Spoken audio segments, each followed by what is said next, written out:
Welcome to Blizzard Fire. We hope this video helps fire up your solution. You start by confirming Kilonotes is updated and you are signed in. This avoids permission errors. Once done, open or create the note you'll add the picture to and place the cursor at the insertion point. This controls layout. Make sure the image file is accessible on your device or copied to the clipboard.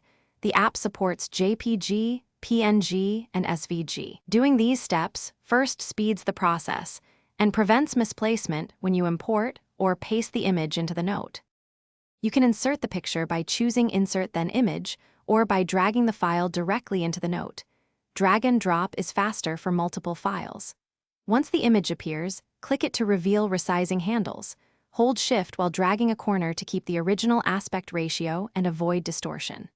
Next, use the alignment controls to set left, center, or right placement, or switch to inline mode if you want text to wrap around the image. These actions control both appearance and flow within the note. You finish by saving the note and, if needed, compressing large images to keep the file lightweight. Export at a lower quality or use 1/2 resolution for big photos.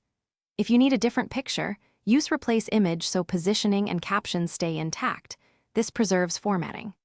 If the image doesn't show, make sure the file format is supported, file size isn't excessive, and Kilonotes has permission to access storage or the clipboard. If problems persist, restart the app and try again.